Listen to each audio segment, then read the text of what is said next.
All right, I think we're good. Hey-o! All right, we're on. Wow. That was weird. It wasn't showing us we were streaming. They literally get that entire... Yeah, they got a lot of that. There we go. There we go. Good evening, everyone. I'm Judge James. Judge Evie. What's wrong? What's wrong, Judge Evie? Why are you so sad during this holiday season? Oh, yeah. Is it the sweater? Oh, yeah, thanks. Oh, no. What's wrong with your sweater? It's tragic. It's a good sweater. I'm laying under my bed. I'm like just chilling out in a perfectly fine hoodie, and they're like, you need to put this sweater on for the show tonight. And I'm like, no. And they're like, well, you have to. Well, you have to match me because I'm wearing... You can't even see yours. That's me.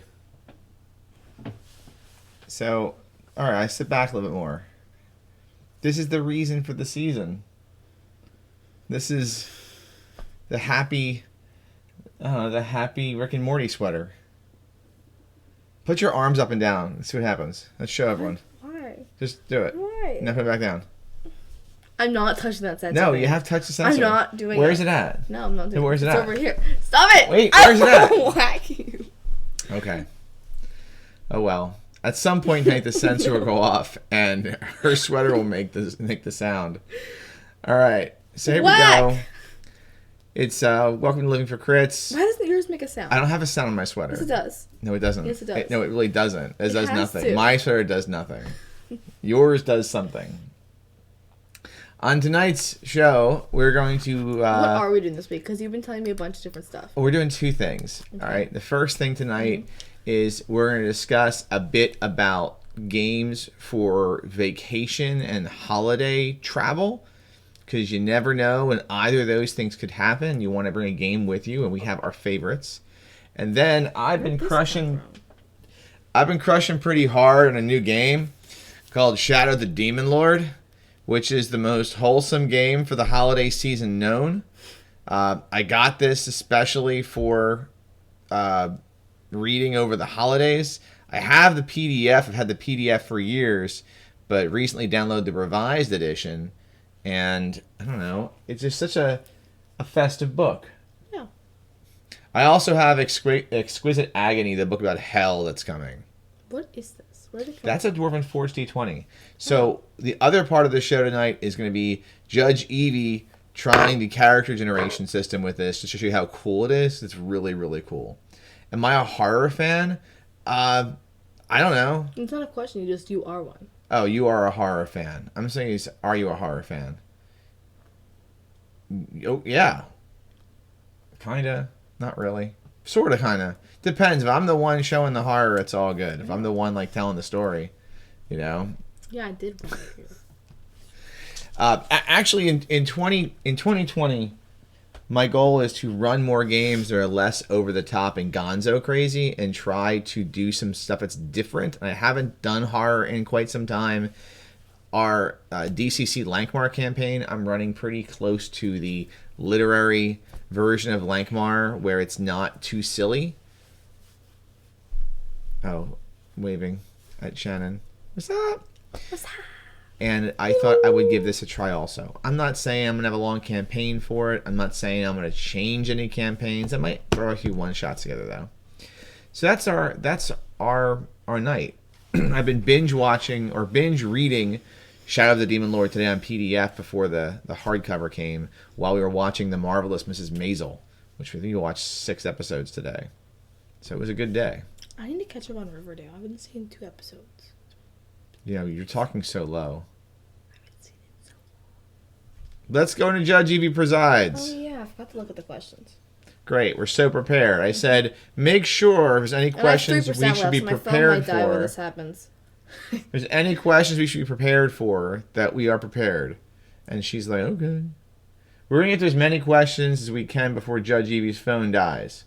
I will remind everyone right now. I'm not even in the right Google. That next week we are off. We are off 1 week. What's from Frosthaven? Oh, it's just my pictures. And you're really, really dragging your feet here. Dice tubes? All right, here we go. Read this one. No, we did this one already. Oh, no, this is just him saying that he wants a dice tube. Oh, well, you forward that to me.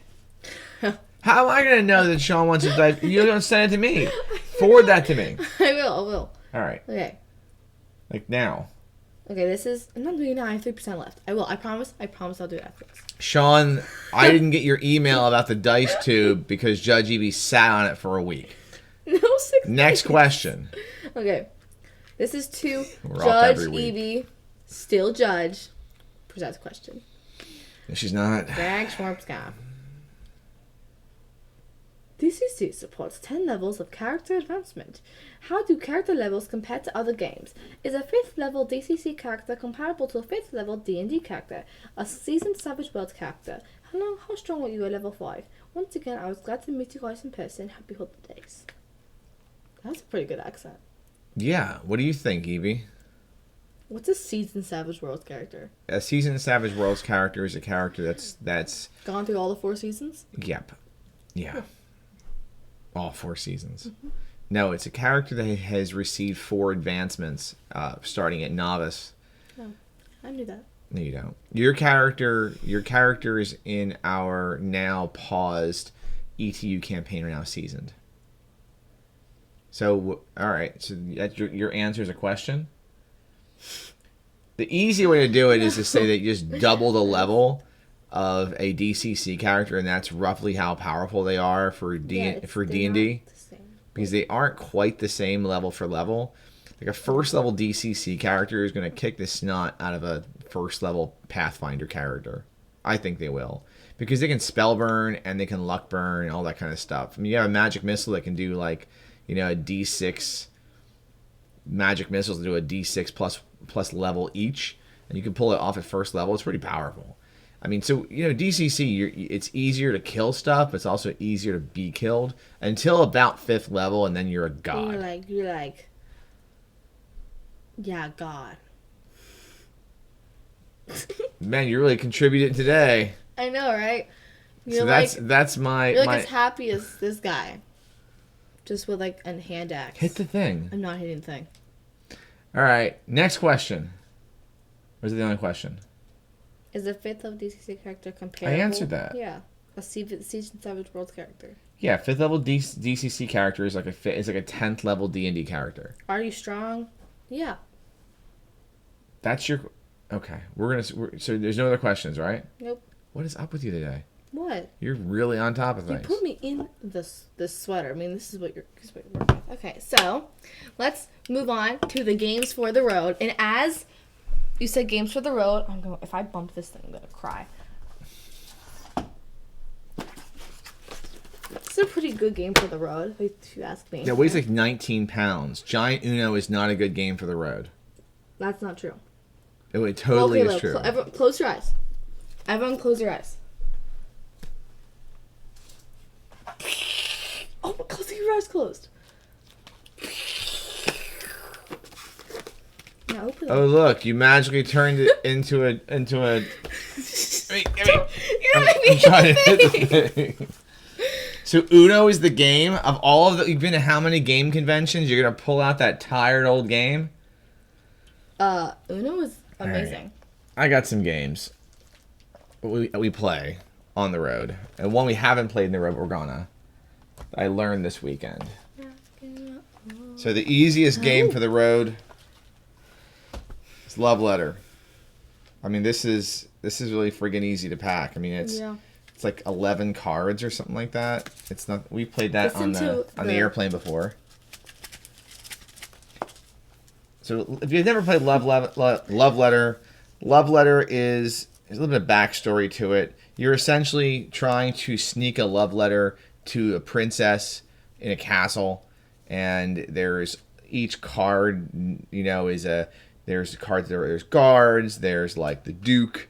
You gotta get these cards to the princess, and each player plays a suitor trying to get cards to the princess. There's the cool thing is there's not a lot of pieces to this game. I mean, this is all the cards that there are. I mean, it's like not many, as you can see. Here, wait, I can do a magic trick. Okay, so I'm going to turn the princess into a countess. So you guys ready? It's still a princess. Wait, that's awesome. Yeah, Anyway. I was like, princess? Wait. It's still there. It's not This there. is you're gonna ruin the car. This is terrible. Hey! All right, Ready, good. princess? Countess? All right, thanks. Can I have the cards now? Why don't you show off the next game that we like to play on the road? Here, Uno! talk about this one. This one? I'm not allowed to play this. Yes, you are. You've never let me play this. You've never played it before? Your mom and I play all the time. Yeah, but you would always kick us out of the room. You're like, it's a grown-up game. No, he had the room. No, that's Cards Against Humanity. No. Not you're Gloom. Like, it's time for us to play Gloom with our friends. No, we've played Gloom with our friends. It wasn't like you're not allowed to play. It's not an adult game. Well, you always We'll like... show them the game. Like, this is not Isn't you this look. where you make backstories for your Yes. person? And you have to, like, find out how deadly they are? Gloom's a and you're game like, by Keith Baker. It's cool. It's a card game and stuff, and it's easy to take with you. I don't know. I was gonna mention Flux. We have the Firefly Flux. I've only played that once, but it was on the plane to Disney. So, There you yeah. go. There you go.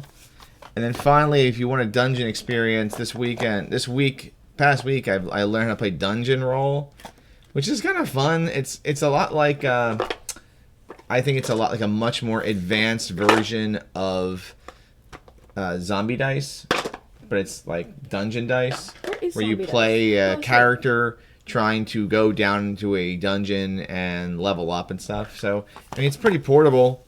I mean, it's just a little box. So I think we're gonna bring this with us. I'm gonna teach someone how to play You'll this. be driving in the front. You know what we kiddos be gonna be doing? Uno. The other portable game that's very portable is Dungeon Crawl Classics role-playing Ever heard game of it by before? Goodman Games. I'm not going to talk a lot about I don't this. think we've heard of it before. But if you can get your hands on one of these fancy schmancy, like, core rules and intro books, you can play 0 and first level adventures. And even in the back of this, there's adventures. Woo. Just look in the back. Gates of the Starcons. Yay. There you go. Adventures. Anyway, we like that one. You know what? Let's just move into the next you could segment. be I don't this know what's going on tonight with you. Me. Like, I show you a game you've played. Yeah, I never played that before. You're just really on point. Great I know job. one point. I know. All right, let's get your die. We're gonna make a character. We're gonna show off the character Oh, is that generation what it's system. here? Yeah. Oh, I know you had that We one. pulled out. This is show the camera. This is my new Dwarven Forge D20 that came with my Kickstarter not rewards. Please don't drop it on the screen. It looks like purple in the thing. It looks kind of purple. We may do a more extensive show about like Shadow of the Demon Lord because I think it's a good game. Or I played it once in 2015 after it first came out, and one of my favorite things about it was the character generation system is so cool.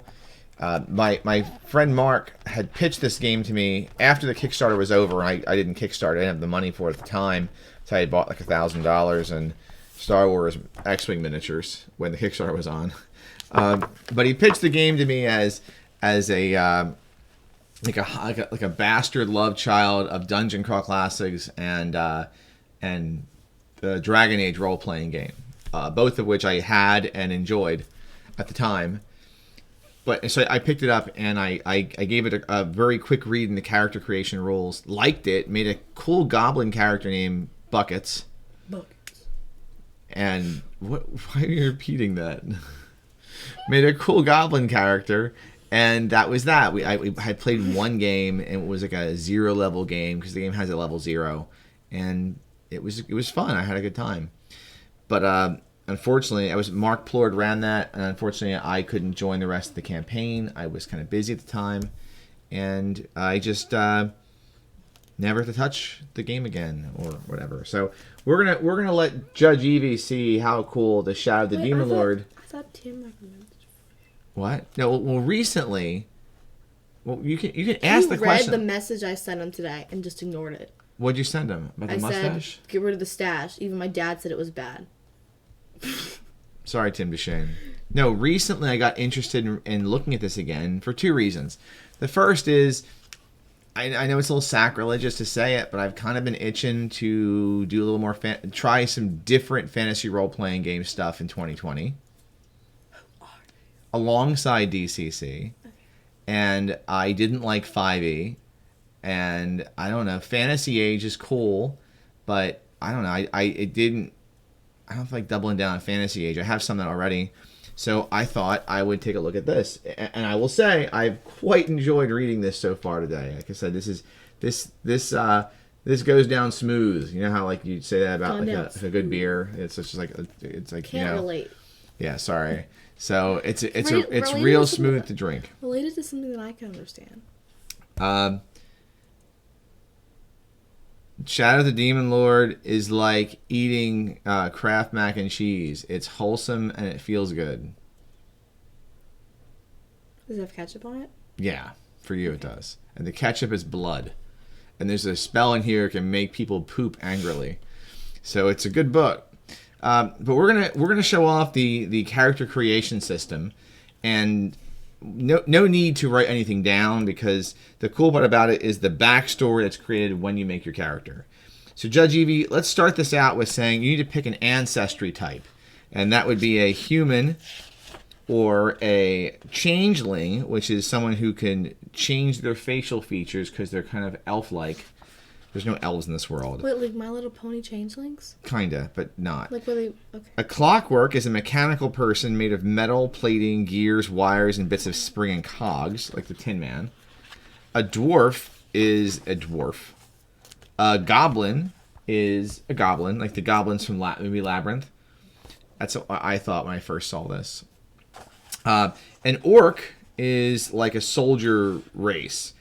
I today was working on building an orc that was essentially Orc Dave from the Rat Queens graphic novels. So an orc, priest, druid, wood woes. What are you thinking here, Judge Evie? I'm gonna be a goblin. Be a goblin, just like your dad. That's so cool. Okay. So goblins have a strength of 8, agility of 12, intellect of 10, and will of 9. And how that relates in game terms is there's like this baseline number of 10, and if whatever your stat is of your attributes, which are typically between 8 and 13 to start, you subtract 10 from it, and that's your modifier in a d20 roll. So if your strength is 8, that means you're going to be rolling a d20 minus 2 for strength tasks. And then, alternatively, if something's trying to attack your strength for some reason, they have to roll against your strength of 8. So you're going to be kind of weak, but very agile. That's fine. You're cool with that? Yeah. All right. You're very perceptive. The other cool thing is you're immune from damage, from disease. That's kind of cool. And you can't touch iron. You can see in shadows, and you're sneaky. That's kind of cool. So What's the common tongue? The common tongue is like English. Why is it called the common tongue? Because it's common. Everyone speaks English. Why tongue? So let's talk about your character a bit here. And actually, we need some D6s also. So, my favorite thing about the character generation system is while the stats are static, it's a point buy system ultimately. In that the career paths that your character chooses, the classes you take, alter associated stats. So if you take warrior, you get to add points to strength. If you take rogue, you get to add points to agility. All right, so but what's not static is your age, your build, your distinctive appearance, your odd habit that goblins have. Now every race has something kind of quirky. Goblins have an odd habit. And your background. Plus, you have these, what's it called? Professions you know how to do. So let's build your goblin. Now, goblins have. We're going to take one of the names suggested for goblins. Okay. So you pick Blix, Blunder, Bubo, Cough, Drips, Hack, Phlegm. I'm not reading that one. Poop, Puke, Pox, Sludge, Snot, or Vomit. Which one do you want? Let's pick one of those. Because just pick one. Just pick one. But those are lame. Pick one. Can I just pick one myself? Yeah, go ahead. Okay. Pick a good goblin name. Schnorp. There we go. Schnorp. Yeah. All right. So as Schnorp, let's see how old Schnorp is. Roll 3d6. I'm 4 years old. No, Schnorp is an adolescent 4 to 7. 7 to 10 years old because she rolled a 5. I mean, So you're 7 to 10. You're a very young goblin. Now roll 3d6 again to see what your build is like. So 9, 10, 11, 12. You fall within the normal height and weight range for goblins. So you're kind of a normal height and weight range goblin. Scott would name you Squirt. But I'm not tiny. All right, now roll your d20. This is your distinctive appearance for being a goblin. I'll make one too. 5. You have a wide, leering grin. So you have this giant smile. Now, how about your odd habit? Roll that. 13. I love this one. Go ahead, do it. Say it. Say it. So I talk like this. You speak in a sing-song voice. Like this. You could do that. I wish a sing-song voice would be like, I'm here to say hello to all of you. All right, well, your background. So long, farewell. This is Squirt, right? It's just Snorp. 19. You are the 17th son or daughter of the Goblin King. That's kind of cool. And now your personality is 3d6. 17th son. So you have a way to go. This is your personality. You have 11. You look out for yourself. To hell with everyone else. Yeah, that's pretty accurate. Then you would roll your profession. So for that, you roll a d6 first. That is a wilderness profession. Roll a d20. Oh my goodness. Great, nice job there. I didn't know where it went, and I don't want to hit my thing. Well, go get it. I don't want to hit the thing. You have to get it. Oh my god, where? Just go find it. I'm sorry, we've lost our die. Where did it go? I don't know. I guess we need a new d20. No Dwarven Forge here. Again, we're really on point here. Oh, there it is. Did you find it? Yeah, I Oh, found grab it. All right. Wait, I have to What did you do? under the chair. Under what chair? Your chair. Did you get it? No, I'm No. grabbing it right now. You pick it up. No, you pick it up. I don't want to hit the thing. Yeah, pick it up. Just pick it up. Everyone's gonna wonder what your shirt does. Okay. You rolled a 4. So your character would be a gatherer. That's a really exciting profession. So far, my goblin was a lot cooler. You get a second profession. Roll a d6 and a d20 again. Yeah. You would also have an academic profession. So roll that. Which is you're a scholar of literature. You're a scholar of literature and a gatherer. I talk like this, and I'm a scholar of literature. Oh my god. That's crazy. I'm gonna make a dwarf real quick. That's so crazy. And that's the character. That's the build. You know, you write some stuff down on a character sheet that looks a little, it might unsettle some players, maybe. It's a pentagram. Oh my goodness, It reminds me of, pentagram. It's so cool. It reminds me a bit of like the aesthetic reminds me of Ultimate 8 Pagan. Remember that? I don't know what that is. Nope, you don't. No, I'm I don't. gonna make a dwarf. Wow, dwarves are cool too. So I'm gonna make a dwarf. And I'm gonna take the name here of Helmut the dwarf. There we go. And I'm gonna do my role in here. So dwarves have a 10 strength, 9 agility, 10 intellect, and 10 will. They're pretty buff. They have some great. It's an inverted pentagram. Okay. Which one? This one is. Oh. Let's see here. Dark sight. I choose a creature from a hatred table. That's rough. And I have a robust constitution. So there's something I hate. So I guess I need a hatred table at some point. I hate goblins. Oh, that's terrible. I'm just gonna pick that. Oh no. All right. So dwarves have. Oh, it's a table here. So dwarves have an age also. So yours is an adolescent. My dwarf is a young adult, 31 to 50 years old. 50 years old is as old as Baby Yoda, right? Ugh. Crap. I laugh at you. 1, 2, 3, 5, 6. I am short and fat. Great. Helmet the short and fat dwarf. That's not typical. No, I really laugh at you. Ha ha ha. Appearance-wise, 8, 9, 10. I'm a typical dwarf, hairy and portly but well groomed. And here comes the hatred table. I hate Goblins. Oh, it'd be a great Why do adventure you party. hate me so much? It's that voice. Oh, For my no. background, the creatures you hate overran my home and wiped out my clan. So I hate you all because, you killed off all my people. I feel like I sound like Pee-wee. Like Pee-wee's Playhouse. My personality, 1112, is my honor is my life. I would never do anything to bring shame to my people. And then I would go ahead and roll my professions. I get 2. My first one is I'm a criminal, and I'm a thug. That sucks. That's so terrible. And the second one is I'm an academic who also studies magic, even though I can't. I really don't know how to use it apparently yet. So I mean, and then we would both get an interesting thing. My interesting thing, you go with that, is that I would start out with a box of D20 nails, whereas you would start out with a tiny idol of a demon carved from green stone. Oh my goodness. An honorable thug, Greg, yes. So we would play through a first adventure. We have low health. Our health just equal our strength. And if we survive the first adventure, much like a funnel, but not quite as deadly, you get to pick one of 4 paths to go down, novice paths.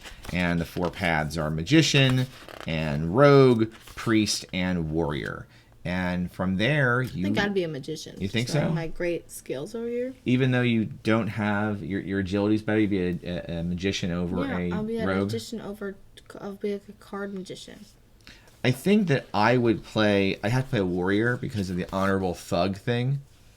But what's cool in this game is you have your novice path how you start out, and then at level 3 you choose what's called an expert path, which is things like artificer or druid or cleric. You kind of double down potentially on your theme. But what's really neat with this game is you don't have to pick a path that lines up with your novice path. So it makes that whole feeling of multi-classing a bit stronger. Like, it lets you make a very balanced character. If you want to start out as a goblin rogue, and then at 3rd level you decide to take the warlock expert path, which actually is a really cool. Is that what I look like? No, you would look like that. Whoa, that is so cool. So the warlock lets you steal magic from people, which would be kind of like a magic thief. So I will say, if you are looking at this book, don't buy it for your children unless they're a little older. There are some adult themes in this book. This is not a game for kiddos unless there's adult supervision in the room. Thank you. But it's not quite as bad as something like Lamentations of the Flame Princess. Oh, I love that. You've never read that book. I've seen the back cover at Gen Con while someone was holding it, and I read the back. Okay. Kind of scary, but I did it. But if I get you to play this, I'll talk about it. I downloaded some adventures. I have a few other books coming, and it should be a good time. So far, I like what I've read, and it hits all the right buttons. Speaking of right buttons, can you at least once, just one time? Does anyone else want to hear what this thing says? I know what you're saying. Okay. All right. So we're going to wrap things up here on our just normal length show. Where to find us online after this really exciting episode that people are just loving this episode. I know, right? At I live for twits. I live for crits on Twitter. Living for crits on Instagram, or you can find us on YouTube. Just give us a search there. We are off until the 22nd. We will not be here next week. So if you celebrate Christmas, Merry Christmas, and all that stuff while we're gone. What does your hat say? It says, "Are you Yeti for Christmas?" And let's see here. Oh, Phantom Tim is on. Merry Christmas to you and your family. Woo! I can turn this hat on. The hat turns on? Yeah, hold on. I'll turn it on. everybody. All right, there we go. All right, so we'll put that on at the end of the show here. There you go. That's not annoying. So bad. Okay, let's just wrap it up. We will be out of town and whatnot, so we'll be doing some vacationing, some gaming on the road. I will have my Demon Lord book with me So bad. because this does go together. Look, wait, Please. hold on. I need something to block my eyes. Oh, okay. Here, take the Demon Lord. And if you've enjoyed the show, please share it with your friends and family, and maybe as a gift card, just give them I think it says twitch.tv/livingforcrits, and that'd be the gift that keeps on giving every week. With that, we're gonna do our outro ASMR, and Do yours. do you mine? Mm-hmm. Mine's so dull now that I'm thinking about it. Yeah, it's pretty bad. Okay. I'm just gonna end with happy holidays. That's pretty lame. I know. How about you do yours? How do I do this? You're gonna hit. I don't know. Try to put your arms down. Okay. So. Just do it. Here's my ASMR. Here's something that's never happened before. I'm a pickle. A pickle Rick! Good night, everybody.